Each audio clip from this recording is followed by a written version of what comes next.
नमस्कार, मैं कादम्बिनी शर्मा हूँ आपके साथ द इंटरनेशनल रिपोर्ट में आपका स्वागत है। प्रधानमंत्री मोदी ने लोगों से अपील की है कि वो पेट्रोल डीजल कम खर्च करें, मेट्रो से सफ़र करें, सोना ना खरीदें, जो फर्टिलाइज़र हैं, रासायनिक खाद वो इस्तेमाल कम करें, विदेश न जाएं वगैरह। वैश्विक संकट के इस समय में हमें कर्तव्यों को सर्वोपरि रखते हुए कुछ संकल्प लेने होंगे और उन संकल्पों को पूरे समर्पण भाव से पूरा करना होगा। जैसे एक बड़ा संकल्प है पेट्रोल डीजल का संयम से इस्तेमाल करना। शहरों में जहां मेट्रो है वहां हम तय करें कि हम मेट्रो का ही उपयोग करेंगे। अगर कार में ही जाना जरूरी है तो फिर कार पूल करने का प्रयास करें और भी लोगों को साथ बिठा ले। अगर हमें कहीं सामान भेजना हो तो कोशिश करनी है कि वह ज्यादा से ज्यादा रेलवे गुड्स के जो ट्रेन होती है रेलवे की सर्विसेज से भेजें। उन्होंने ये भी कहा है कि ईरान युद्ध की वजह से देश एक मुश्किल हालात से गुजर रहा है। सच बात है, लेकिन सवाल ये उठ रहे हैं कि सरकार खुद के खर्चे में कैसी कटौती करेगी, नेता क्या करेंगे, और सबसे बड़ा सवाल कि जब हालात इतने चिंताजनक हैं तो पहले से ये कदम क्यों नहीं उठाए गए? चुनाव खत्म होने का इंतजार किया गया या कोई और वजह थी? ये अभी तक साफ नहीं है। वैसे कई देशों में ईरान युद्ध के कारण हुए कच्चे तेल और बाकी चीज़ों की कमी, उन चीज़ों की जो स्ट्रेट ऑफ हॉर्मुज से आती थी, उनकी कमी हो गई है और इसके कारण उन देशों ने पहले ही कदम उठा लिए थे। मार्च अप्रैल में ही उन्होंने कदम उठाए थे ताकि अचानक से जनता को शॉक न लगे। कई देशों का उदाहरण है, कुछ देशों का उदाहरण मैं आपको देती हूँ। बात करते हैं हम श्रीलंका की, जहां पर निजी वाहन वाले हर व्यक्ति को क्यूआर कोड सिस्टम के जरिए सिर्फ 15 लीटर पेट्रोल मिल सकता है। ये उन्होंने फैसला लिया जब दिक्कत होनी शुरू हो गई थी। 18 मार्च से ही 4 डेज वीक हो गया है, मतलब सिर्फ 4 दिन काम करना होता है। बुधवार को भी अब दफ्तर, स्कूल, कॉलेज वगैरह सब बंद रहते हैं। कंबोडिया में 1/3 पेट्रोल पंप बंद कर दिए गए हैं। म्यांमार की बात करते हैं, वहां पर ऑड इवन रेशनिंग सिस्टम लागू कर दिया गया है। मतलब अगर नंबर प्लेट आपका ऑड है तो आप ऑड डे पेट्रोल भरवा सकते हैं, इवन है तो इवन डे पेट्रोल भरवा सकते हैं। न्यूजीलैंड की बात करते हैं, जहां पर एक कार फ्री डे हर हफ्ते हो, इस पर विचार हो रहा है। बाकी कदम तो उठाए जा ही रहे हैं, इस पर भी विचार हो रहा है। ये एक पुराना आइडिया है लेकिन उसको रिन्यू किया जा रहा है। चीन की बात करते हैं, जिसके बारे में कहा गया है कि उसके पास सबसे ज़्यादा तेल के रिजर्व्स हैं। उन्होंने सबसे ज़्यादा तेल रिजर्व जमा कर रखा है, ईरान के तेल के सबसे बड़े खरीदार हैं। चीन ने फिलहाल तेल की कीमतें नहीं बढ़ाने का फैसला किया है। ये बिल्कुल अलग किस्म का एक कदम है लेकिन लोगों के लिए सही है। स्लोवेनिया ईयू का पहला ऐसा देश है जिसने तेल की रैशनिंग शुरू कर दी है। 23 मार्च से निजी ड्राइवरों के लिए 50 लीटर तेल प्रति हफ्ते और किसानों और बिजनेसेस के लिए जो कमर्शियल हैं उनके लिए 200 लीटर फ्यूल पर वीक का नियम कर दिया गया है। इससे ज़्यादा कोई नहीं ले सकता है।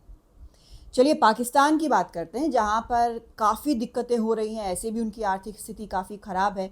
मीडिएटर भी हैं वो इस युद्ध में, लेकिन कुछ हो नहीं पा रहा है।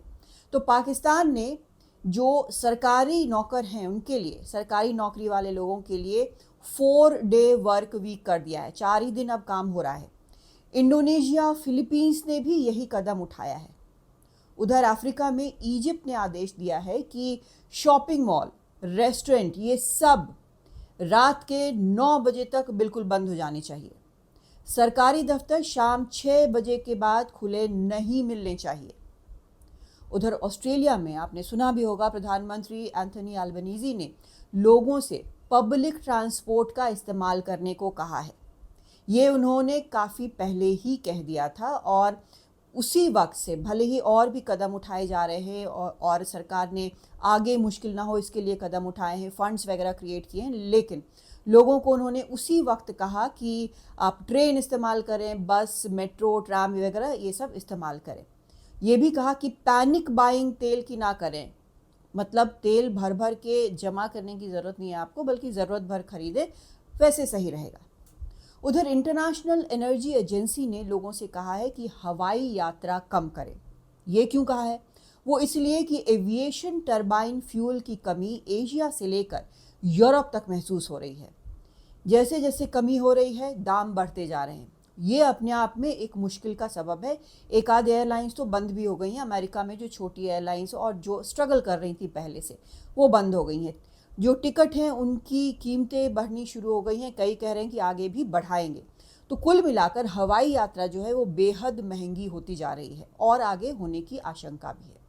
इन सभी देशों ने, एक बार फिर बता रही हूँ, इन सभी देशों ने मार्च अप्रैल में ही ये कदम उठा लिए थे।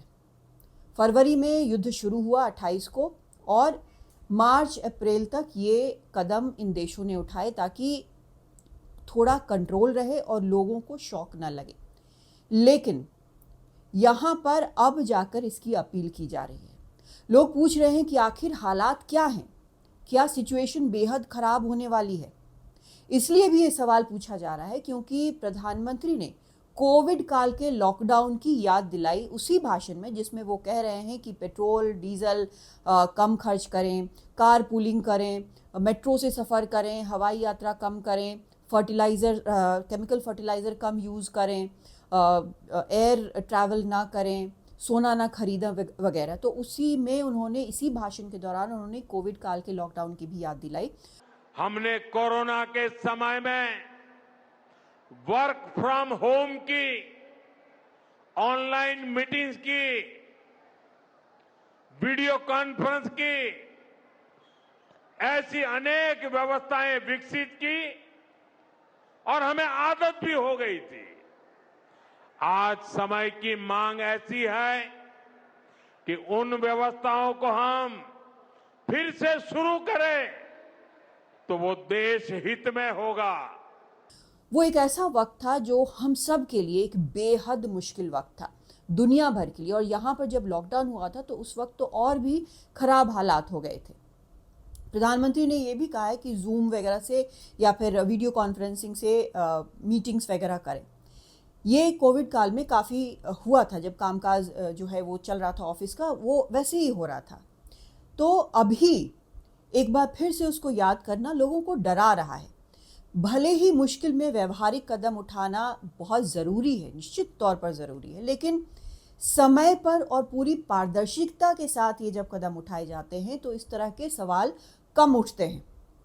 तो अभी सवाल उठ रहे हैं, लेकिन ज़रूरत ये है कि अभी लोगों के सवालों को एड्रेस किया जाए, उनके जवाब दिए जाएं बिल्कुल पारदर्शिता के साथ कि आखिर हालात क्या हैं, किन चीज़ों से सरकार जूझ रही है, लोगों को क्या करने की ज़रूरत है, सरकारें क्या कर रही हैं और सरकारें एग्जाम्पल के साथ लीड कर रही हैं। नेता जो हैं वो खुद अपने उदाहरण के साथ लोगों से कह रहे हैं कि हम भी ये कर रहे हैं, आप भी ये करें।